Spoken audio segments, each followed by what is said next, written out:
ಸಮಸ್ತ ರೈತ ಬಾಂಧವರಿಗೆ ನಮಸ್ಕಾರ. ಕೇವಲ ಈ 5 ಜಿಲ್ಲೆಯ ರೈತರಿಗೆ ಬಂತು ಬೆಳೆ ಪರಿಹಾರದ ಮೆಸೇಜ್. ಹೌದು, ಉಳಿದ ಜಿಲ್ಲೆಯವರ ಕತೆ ಏನು, ಬಾಕಿ ಜಿಲ್ಲೆಯವರಿಗೆ ಹಣ ಬರುವುದು ಯಾವಾಗ, ಕೃಷಿ ಇಲಾಖೆಯಿಂದ ಬಂದಿರುವ ಲೇಟೆಸ್ಟ್ ಅಪ್ಡೇಟ್ ಇಲ್ಲಿದೆ. ಹಾಗೂ ನಿಮ್ಮ ಖಾತೆಗೆ ಬೆಳೆ ಹಾನಿ ಪರಿಹಾರ ಜಮಾ ಆಗಿಲ್ಲ ಅಂತಂದ್ರೆ ಯಾವೆಲ್ಲ ಕೆಲಸವನ್ನ ಮಾಡಬೇಕು, ನಿಮ್ಮ ಖಾತೆಗೆ ಬೆಳೆ ಹಾನಿ ಪರಿಹಾರ ಜಮಾ ಆಗದೇ ಇರಲು ಕೆಲವೊಂದಿಷ್ಟು ಕಾರಣಗಳಿವೆ. ಹಾಗಾದ್ರೆ ಏನೆಲ್ಲ ಮಾಡಿದ್ರೆ ಬೆಳೆ ಹಾನಿ ಪರಿಹಾರ ಜಮಾ ಆಗುತ್ತೆ, ಹಾಗೂ ಬೆಳೆ ಎಂಬ ಬಗ್ಗೆ ಏನೆಲ್ಲ ಅಪ್ಡೇಟ್ ಇದೆ ಎಲ್ಲವನ್ನೂ ಕೂಡ ನಾನು ಇಲ್ಲಿ ತಿಳಿಸ್ಕೊಡ್ತಾ ಹೋಗ್ತೀನಿ. ದಯವಿಟ್ಟು ವಿಡಿಯೋನ ಮಧ್ಯದಲ್ಲಿ ಸ್ಕಿಪ್ ಮಾಡದೆ ಸಂಪೂರ್ಣವಾಗಿ ನೋಡಿ. ಹಾಗೆ ನಿಮ್ಮ ಜಿಲ್ಲೆ ಯಾವುದು ಎಂಬುದನ್ನೇ ನಮ್ಮ ಕಮೆಂಟ್ ಬಾಕ್ಸ್ ಅಲ್ಲಿ ತಿಳಿಸಿ. ಹಾಗೆ ನಿಮ್ಮ ಜಿಲ್ಲೆಗೆ ಬೆಳೆ ಹಾನಿ ಪರಿಹಾರ ಜಮಾ ಆಗಿದೆಯಾ ಅಥವಾ ಇಲ್ವಾ ಅಂತಾರೆ ಕಮೆಂಟ್ ಬಾಕ್ಸ್ ಅಲ್ಲಿ ತಿಳಿಸಿ. ಹಾಗೆ ನೀವಿನ್ನೂ ನಮ್ಮ ಚಾನಲ್ ಅನ್ನ ಸಬ್ಸ್ಕ್ರೈಬ್ ಆಗಿಲ್ಲ ಅಂತಂದ್ರೆ ಈ ಕೂಡಲೇ ಸಬ್ಸ್ಕ್ರೈಬ್ ಆಗಿ ಹಾಗೆ ಬೆಲ್ ಐಕನ್ ಕ್ಲಿಕ್ ಮಾಡಿ ಆಲ್ ಅಂತ ಸೆಲೆಕ್ಟ್ ಮಾಡಿ.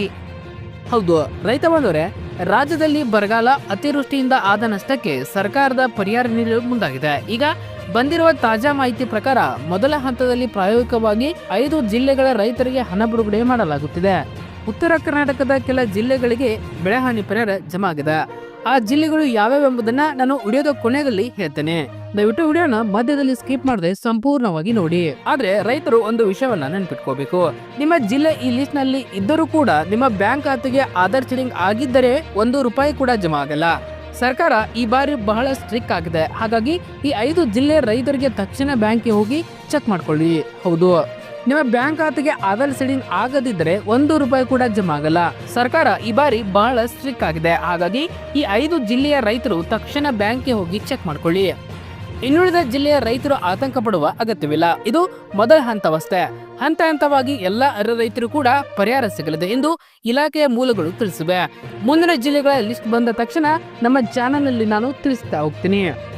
ಕರ್ನಾಟಕ ರಾಜ್ಯ ಸರ್ಕಾರವು ರೈತರಿಗಾಗಿ ಮತ್ತು ಮಹಿಳೆಯರಿಗಾಗಿ ಅನೇಕ ಜನಪ್ರಿಯ ಯೋಜನೆಗಳನ್ನ ಜಾರಿಗೆ ತಂದಿದೆ. ಅದರಲ್ಲೂ ಕೂಡ ಪ್ರಮುಖವಾದದ್ದು ಗೃಹಲಕ್ಷ್ಮಿ ಯೋಜನೆ ಮತ್ತು ಸಂಕಷ್ಟದಲ್ಲಿರುವ ರೈತರಿಗೆ ನೀಡುವ ಬೆಳೆ ಹಾನಿ ಪರಿಹಾರ. ಸರ್ಕಾರ ಕೋಟ್ಯಾಂತರ ರೂಪಾಯಿ ಹಣವನ್ನ ಈ ಯೋಜನೆಗಳ ಅಡಿಯಲ್ಲಿ ಬಿಡುಗಡೆ ಮಾಡುತ್ತಿದ್ದರೂ ಲಕ್ಷಾಂತರ ಫಲಾನುಭವಿಗಳಿಗೆ ಇಂದಿಗೂ ಹಣ ತಲುಪಿಲ್ಲ. ಹಣ ಬಿಡುಗಡೆ ಆಗದಿದ್ದರೂ ನಿಮ್ಮ ಬ್ಯಾಂಕ್ ಖಾತೆಗೆ ಬಾರದಿರಲು ಮುಖ್ಯ ಕಾರಣವೇನು, ಇದಕ್ಕೆ ಪರಿಹಾರವೇನು, ಬ್ಯಾಂಕ್ಗೆ ಅಲೆದಾಡಿದರೂ ಕೆಲಸವಾಗದಿದ್ದರೆ ಸುಲಭವಾಗಿ ದಾರಿ ಯಾವುದು, ಈ ಎಲ್ಲಾ ಪ್ರಶ್ನೆಗಳಿಗೆ ಈ ವಿಡಿಯೋದಲ್ಲಿ ಉತ್ತರ ಇದೆ. ದಯವಿಟ್ಟು ವಿಡಿಯೋನ ಮಧ್ಯದಲ್ಲಿ ಸ್ಕಿಪ್ ಮಾಡಿ ನೋಡ್ತಾ ಹೋಗಿ. ಮೊದಲಿಗೆ ನಾವು ಸರ್ಕಾರದ ಹಣ ವರ್ಗಾವಣೆ ವ್ಯವಸ್ಥೆಯನ್ನು ಅರ್ಥ ಮಾಡಿಕೊಳ್ಬೇಕು. ಹೌದು, ಹಿಂದೆ ಎಲ್ಲ ಸರ್ಕಾರ ಚೆಕ್ ಮೂಲಕ ಅಥವಾ ನೇರವಾಗಿ ಬ್ಯಾಂಕ್ ಖಾತೆ ನಂಬರ್ ಹಾಕಿ ಹಣ ಕಳಿಸುತ್ತಿದ್ದು, ಆದ್ರೆ ಈಗ ವ್ಯವಸ್ಥೆ ಬದಲಾಗಿದೆ. ಈಗ ಜಾರಿಯಲ್ಲಿರುವ ಡಿಬಿಟಿ ಅಂದ್ರೆ ನೇರ ನಗದು ವರ್ಗಾವಣೆ ಮೂಲಕ ನಿಮ್ಮ ಖಾತೆಗೆ ಹಣವನ್ನ ಬಿಡುಗಡೆ ಮಾಡಲಾಗುತ್ತದೆ. ಈ ಪದ್ಧತಿಯಲ್ಲಿ ಸರ್ಕಾರ ನಿಮ್ಮ ಬ್ಯಾಂಕ್ ಖಾತೆ ನಂಬರ್ ಕೇಳುವುದಿಲ್ಲ, ಬದಲಿಗೆ ನಿಮ್ಮ ಆಧಾರ್ ನಂಬರ್ಗೆ ಹಾಕಲಾಗುತ್ತೆ. ಹೌದು, ಹಾಗಾಗಿ ನಿಮ್ಮ ಆಧಾರ್ ನಂಬರ್ ಯಾವ ಬ್ಯಾಂಕ್ ಖಾತೆಗೆ ಲಿಂಕ್ ಆಗಿರುತ್ತೋ ಅದೇ ಖಾತೆಗೆ ಹಣ ಬಂದು ಬೀಳುತ್ತೆ. ಇಲ್ಲಿ ಬಹುತೇಕ ಜನರು ಎಡುವುತ್ತಿದ್ದಾರೆ. ಆಧಾರ್ ಲಿಂಕ್ ಮತ್ತು ಆಧಾರ್ ಸೀಡಿಂಗ್ ನಡುವಿನ ವ್ಯತ್ಯಾಸ ಏನು? ಹೌದು, ಬಹಳಷ್ಟು ಜನ ರೈತರು ಮತ್ತು ಮಹಿಳೆಯರು ನಾನು ಬ್ಯಾಂಕ್ಗೆ ಆಧಾರ್ ಕಾರ್ಡ್ ಕೊಟ್ಟಿದ್ದೇನೆ, KYC ಮಾಡಿಸಿದ್ದೇನೆ, ಆದ್ರೂ ಕೂಡ ಹಣ ಬಂದಿಲ್ಲ ಎಂದು ದೂರುತ್ತಿದ್ದಾರೆ. ಇಲ್ಲಿ ನೀವು ಸೂಕ್ಷ್ಮವಾಗಿ ಗಮನಿಸಬೇಕಾದ ವಿಷಯ ಏನಪ್ಪಾ ಅಂತಂದ್ರೆ ಆಧಾರ್ ಲಿಂಕ್. ಹೌದು, ಇದು ಕೇವಲ ನಿಮ್ಮ ಗುರುತಿನ ಚೀಟಿಯಾಗಿ ಬ್ಯಾಂಕ್ ಖಾತೆಗೆ ಜೋಡಣೆ ಆಗಿರುತ್ತೆ. ಆಧಾರ್ ಸೀಡಿಂಗ್ ಅಂದ್ರೆ ಇದು ಸರ್ಕಾರದಿಂದ ಬರುವ ಹಣವನ್ನ ಸ್ವೀಕರಿಸಲು ಬ್ಯಾಂಕ್ ಖಾತೆಗೆ ನೀಡುವ ಅನುಮತಿ. ಇದನ್ನ NPCI ಮ್ಯಾಪಿಂಗ್ ಅಂತಾನೂ ಕರೆಯುತ್ತಾರೆ. ನಿಮ್ಮ ಖಾತೆಗೆ ಕೇವಲ ಆಧಾರ್ ಲಿಂಕ್ ಆಗದಿದ್ದರೆ ಸಾಲದು, ಅದು ಸೀಡಿಂಗ್ ಆಗಿರಲೇಬೇಕು. ನೀವು ಬ್ಯಾಂಕ್ಗೆ ಹೋದಾಗ ಸ್ಪಷ್ಟವಾಗಿ ನನ್ನ ಖಾತೆಗೆ ಮ್ಯಾಪಿಂಗ್ ಮಾಡಿ ಎಂದು ಹೇಳಬೇಕು. ಇಲ್ಲದಿದ್ರೆ ಬ್ಯಾಂಕ್ ಸಿಬ್ಬಂದಿ ಕೇವಲ KYC ಮಾಡಿ ಕಳಿಸುತ್ತಾರೆ, ಆಗ ನಿಮಗೆ ಹಣ ಬರುವುದಿಲ್ಲ.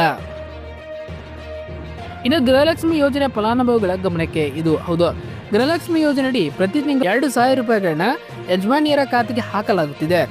ಆದ್ರೆ ಸುಮಾರು 5 ರಿಂದ 6 ಲಕ್ಷ ಮಹಿಳೆಯರಿಗೆ ಹಣ ಜಮಾ ಆಗುತ್ತಿಲ್ಲ. ಇದಕ್ಕೆ ಪ್ರಮುಖ ಕಾರಣಗಳು ಇವು: ಬ್ಯಾಂಕ್ ಖಾತೆಗೆ ಆಧಾರ್ ಸೀಡಿಂಗ್ ಆಗದೇ ಇರುವುದು, ಪಡಿತರ ಚೀಟಿ ಮತ್ತು ಆಧಾರ್ ಕಾರ್ಡ್ ನಲ್ಲಿ ಹೆಸರು ತಾಳೆ ಆಗದೇ ಇರುವುದು, ನಂತರ ಬ್ಯಾಂಕ್ ಖಾತೆ ನಿಷ್ಕ್ರಿಯವಾಗಿರುವುದು. ಹೌದು, ಮುಂಬರುವ ದಿನಗಳಲ್ಲಿ ಪೆಂಡಿಂಗ್ ಇರುವ ಕಂತಿನ ಹಣ ಒಟ್ಟಿಗೆ ಜಮಾ ಆಗುವ ಸಾಧ್ಯತೆ ಇದೆ.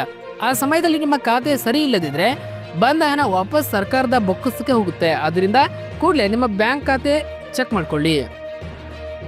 ರೈತರಿಗೆ ಬೆಳೆ ಪರಿಹಾರ ಮತ್ತು ಫ್ರೂಟ್ ಅಡಿ ಮಹತ್ವದ ಬಗ್ಗೆ ಇಲ್ಲಿ ನಾನು ತಿಳಿಸ್ಕೊಡ್ತಾ ಹೋಗ್ತೀನಿ. ರಾಜ್ಯದಲ್ಲಿ ಬರಗಾಲ ಮತ್ತು ಅತಿವೃಷ್ಟಿಯಿಂದ ಬೆಳೆ ನಷ್ಟವಾದಾಗ ಸರ್ಕಾರ ರೈತರಿಗೆ ಪರಿಹಾರ ನೀಡುತ್ತದೆ. ರೈತರಿಗೆ ಇದು ಅತ್ಯಂತ ನಿರ್ಣಾಯಕ ಸಮಯ ಆಗಿದೆ. ಹೌದು, ಬೆಳೆ ಪರಿಹಾರ ಹಣ ಪಡೆಯಲು ರೈತರು ಫ್ರೂಟ್ ಪೋರ್ಟಲ್ನಲ್ಲಿ ನೋಂದಣಿ ಮಾಡಿಸುವುದು ಕಡ್ಡಾಯವಾಗಿದೆ. ನಿಮ್ಮ ಫ್ರೂಟ್ ಅಡಿ ಜೋಡಣೆ ಆದ ಆಧಾರ್ ನಂಬರ್ ಮತ್ತು ಬ್ಯಾಂಕ್ ಖಾತೆಗೆ ಸೀಡ್ ಆಗಿರಬೇಕು. ನೀವು ಕೃಷಿ ಇಲಾಖೆಗೆ ಒಂದು ಬ್ಯಾಂಕ್ ಪಾಸ್ಬುಕ್ ಕೊಟ್ಟಿರುತ್ತೀರಿ, ಆದರೆ ನಿಮ್ಮ ಆಧಾರ್ ಬೇರೆ ಬ್ಯಾಂಕ್ಗೆ ಲಿಂಕ್ ಆಗಿದ್ರೆ ಹಣ ಆ ಬೇರೆ ಬ್ಯಾಂಕ್ಗೆ ಹೋಗುತ್ತೆ. ಉದಾಹರಣೆಗೆ ನೀವು ಕೃಷಿ ಇಲಾಖೆಯಲ್ಲಿ ಕೆನರಾ ಬ್ಯಾಂಕ್ ಪಾಸ್ಬುಕ್ ಕೊಟ್ಟಿದ್ದೀರಿ ಅಂದ್ಕೊಳ್ಳಿ, ಆದ್ರೆ ಆಧಾರ್ ಸ್ಟೇಟ್ ಬ್ಯಾಂಕ್ಗೆ ಸೀಡ್ ಆಗಿದ್ರೆ ಬೆಳೆ ಪರಿಹಾರದ ಹಣ ಸ್ಟೇಟ್ ಬ್ಯಾಂಕ್ಗೆ ಬರುತ್ತೆ. ಹೀಗಾಗಿ ರೈತರು ತಮ್ಮ ಎಲ್ಲಾ ಖಾತೆಗಳನ್ನ ಚೆಕ್ ಮಾಡುವುದು ಒಳ್ಳೆಯದು. ಇನ್ನೊಂದು ದೊಡ್ಡ ಸಮಸ್ಯೆ ಅಂತಂದ್ರೆ ನಿಷ್ಕ್ರಿಯ ಖಾತೆಗಳು. ಹೌದು, ಇನ್ಆಕ್ಟಿವ್ ಅಕೌಂಟ್. ಹೌದು, ನೀವು ಯಾವುದೇ ಹಳೆಯ ಗ್ರಾಮೀಣ ಬ್ಯಾಂಕ್ ಅಥವಾ ಸೊಸೈಟಿಯಲ್ಲಿ ಖಾತೆ ತೆರೆದಿದ್ರೆ ಕಳೆದ 6 ತಿಂಗಳು ಅಥವಾ 1 ವರ್ಷದಿಂದ ಅಲ್ಲಿ ಯಾವುದೇ ವ್ಯವಹಾರ ಮಾಡಲಿದ್ದರೆ ಆ ಖಾತೆ ಇನ್ಆಕ್ಟಿವ್ ಆಗಿರುತ್ತದೆ. ಸರ್ಕಾರ ಹಣ ಬಿಡುಗಡೆ ಮಾಡಿದಾಗ ಸಿಸ್ಟಮ್ ನಿಮ್ಮ ಖಾತೆಗೆ ಹಣ ಕಳಿಸಲು ಪ್ರಯತ್ನಿಸುತ್ತದೆ, ಆದರೆ ಖಾತೆ ಇನ್ಆಕ್ಟಿವ್ ಆಗಿರುವುದರಿಂದ ಟ್ರಾನ್ಸಾಕ್ಷನ್ ಫೇಲ್ಡ್ ಎಂದು ಬರುತ್ತೆ. ಇದಕ್ಕೆ ಪರಿಹಾರ ಏನಪ್ಪಾ ಅಂತಂದ್ರೆ ತಕ್ಷಣ ಬ್ಯಾಂಕ್ಗೆ ಹೋಗಿ ಕನಿಷ್ಠ 100 ಅಥವಾ 500 ರೂಪಾಯಿ ಜಮಾ ಮಾಡಿ ಅಥವಾ ವಿತ್ಡ್ರಾ ಮಾಡಿ ನಿಮ್ಮ ಖಾತೆಯನ್ನ ಆಕ್ಟಿವ್ ಮಾಡ್ಕೊಳ್ಬೇಕು. ಈ ಸಮಸ್ಯೆಗೆ ಪರಿಹಾರ ಹುಡುಕಲು ಸುಲಭ ಮಾರ್ಗ ಏನಪ್ಪಾ ಅಂತಂದ್ರೆ ಪೋಸ್ಟ್ ಆಫೀಸ್ನಲ್ಲಿ ನೀವು ಖಾತೆ ತೆರೀಬೇಕು. ಹೌದು, ಬ್ಯಾಂಕ್ಗಳಿಗೆ ಅಲ್ಲಿದು ಸುಸ್ತಾಗಿದ್ದೀರಾ? ಹಾಗಾದ್ರೆ ಮ್ಯಾನೇಜರ್ ಸರಿಯಾಗಿ ಸ್ಪಂದಿಸುತ್ತಿಲ್ಲವೇ? ಹಾಗಾದ್ರೆ ಚಿಂತೆ ಬಿಡಿ, ಸರ್ಕಾರ ಇದಕ್ಕೆ ಒಂದು ಸುಲಭ ದಾರಿ ತೋರಿಸಿದೆ. ಅದೇ ಇಂಡಿಯಾ ಪೋಸ್ಟ್ ಪೇಮೆಂಟ್ ಬ್ಯಾಂಕ್. ಹೌದು, ನಿಮ್ಮ ಊರಿನ ಅಥವಾ ಹತ್ತಿರದ ಅಂಚೆ ಕಚೇರಿಗೆ ಹೋಗಿ ಕೇವಲ ನಿಮ್ಮ ಆಧಾರ್ ಕಾರ್ಡ್ ಮತ್ತು ಮೊಬೈಲ್ ನಂಬರ್ ಕೊಟ್ಟು ಹೊಸ ಖಾತೆ ತೆರೆಯಿರಿ. ಅಲ್ಲಿನ ಸಿಬ್ಬಂದಿಗೆ ನನ್ನ ಖಾತೆಗೆ ಡಿಬಿಟಿ ಲಿಂಕ್ ಮಾಡಿ ಎಂದು ಹೇಳಿ.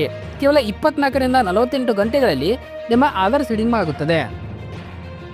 ಮುಂದಿನ ತಿಂಗಳಿನಿಂದ ಗೃಹಲಕ್ಷ್ಮಿ ಆಗಲಿ ಅಥವಾ PM ಕಿಸಾನ್ ಆಗಲಿ ಅಥವಾ ಬೆಳೆ ಪರಿಹಾರವಾಗಲಿ ನೇರವಾಗಿ ಪೋಸ್ಟ್ ಆಫೀಸ್ ಖಾತೆಗೆ ಬಂದು ಬೀಳುತ್ತದೆ. ಇದು ಅತ್ಯಂತ ವೇಗವಾದ ಮತ್ತು ಖಚಿತವಾದ ಪರಿಹಾರವಾಗಿದೆ. ಸ್ನೇಹಿತರೆ, ಸರ್ಕಾರದ ಯೋಜನೆಗಳು ಬಡವರಿಗಾಗಿ ಇರುತ್ತವೆ, ಆದರೆ ಸಣ್ಣ ತಾಂತ್ರಿಕ ದೋಷಗಳಿಂದ ಅಥವಾ ಮಾಹಿತಿಯ ಕೊರತೆಯಿಂದ ಆ ಹಣ ಕೈ ತಪ್ಪಿ ಹೋಗಬಾರ್ದು. ಕೂಡಲೇ ನಿಮ್ಮ ಬ್ಯಾಂಕ್ ಖಾತೆ ಸರಿಪಡಿಸಿಕೊಳ್ಳಿ. ಸ್ನೇಹಿತರೆ, ಪ್ರಮುಖ 5 ಜಿಲ್ಲೆಗಳು ಯಾವ್ಯಾವು? ಹೌದು, ಇಲ್ಲಿ ತಿಳಿಸಿಕೊಡ್ತಾ ಹೋಗ್ತೀನಿ. ಸ್ನೇಹಿತರೆ, ಕಂದಾಯ ಇಲಾಖೆಯ ಮಾಹಿತಿ ಪ್ರಕಾರ ಮೊದಲ ಹಂತದಲ್ಲಿ ಧಾರವಾಡ, ಬೆಳಗಾವಿ, ವಿಜಯಪುರ, ಬಾಗಲಕೋಟೆ ಮತ್ತು ಕಲಬುರಗಿ ಜಿಲ್ಲೆಯ ರೈತರ ಖಾತೆಗಳಿಗೆ ಹಣ ಜಮಾ ಆಗುತ್ತಿರುವ ವರದಿಗಳು ಬಂದಿವೆ. ಇದು ಬಾಕಿ ಉಳಿದಂತ ರೈತರಿಗೆ ಮಾತ್ರ ಜಮಾ ಆಗಲಿದೆ. ಹೌದು, ವಿಶೇಷವಾಗಿ ಧಾರವಾಡ ಜಿಲ್ಲೆ ಈಗಾಗಲೇ ಸುಮಾರು 63 ಕೋಟಿ ರೂಪಾಯಿ ಪರಿಹಾರ ಬಿಡುಗಡೆ ಮಾಡಲಾಗಿದೆ ಎಂದು ಅಲ್ಲಿನ ಜಿಲ್ಲಾಡಳಿತ ತಿಳಿಸಿದೆ. ಹಾಗಾಗಿ ಈ 5 ಜಿಲ್ಲೆಯ ರೈತರು ತಕ್ಷಣ ನಿಮ್ಮ ಬ್ಯಾಂಕ್ ಖಾತೆ ಚೆಕ್ ಮಾಡ್ಕೊಳ್ಳಿ. ಇನ್ನುಳಿದ ಜಿಲ್ಲೆಯ ರೈತರು ಕೂಡ ಅಂದ್ರೆ ದಾವಣಗೆರೆ, ಚಿತ್ರದುರ್ಗ, ಹಾವೇರಿ ಸೇರಿದಂತೆ ಇತರೆ ಜಿಲ್ಲೆಯ ರೈತರು ಕೂಡ ಗಾಬರಿ ಆಗೋದು ಬೇಡ. ನಿಮಗೂ ಕೂಡ ಹಂತವಾಗಿ ಹಣ ಜಮಾ ಆಗಲಿದೆ. ಲೇಟೆಸ್ಟ್ ಅಪ್ಡೇಟ್ ಬಂದ ತಕ್ಷಣ ನಾನು ನಿಮಗೆ ಹೇಳ್ಕೊಡ್ತೇನೆ. ಹಾಗೆ ನಿಮ್ಮದು ಯಾವ ಜಿಲ್ಲೆ, ಹಾಗೆ ನಿಮ್ಮ ಹೆಸರು ಈ ಲಿಸ್ಟ್ ನಲ್ಲಿ ಇದೆಯಾ ಅಥವಾ ಇಲ್ವಾ? ಹಾಗಾದ್ರೆ ಕಾಮೆಂಟ್ ಬಾಕ್ಸ್ ಅಲ್ಲಿ ನಿಮ್ಮ ಜಿಲ್ಲೆಯ ಹೆಸರು ಮತ್ತು ವೇಟಿಂಗ್ ಅಂತ ಟೈಪ್ ಮಾಡಿ. ಯಾವ ಜಿಲ್ಲೆಯವರು ಜಾಸ್ತಿ ಇದ್ದೀರೋ ಆ ಜಿಲ್ಲೆಯ ಬಗ್ಗೆ ನಾನು ನೆಕ್ಸ್ಟ್ ವಿಡಿಯೋ ಮಾಡ್ತೀನಿ. ಈ ಮಾಹಿತಿ ನಿಮಗೆ ಉಪಯುಕ್ತವಾಗಿದ್ರೆ ನಿಮ್ಮ ಊರಿನ ವಾಟ್ಸಪ್ ಗ್ರೂಪ್ಗಳಲ್ಲಿ ಈ ವಿಡಿಯೋನ ಶೇರ್ ಮಾಡಿ.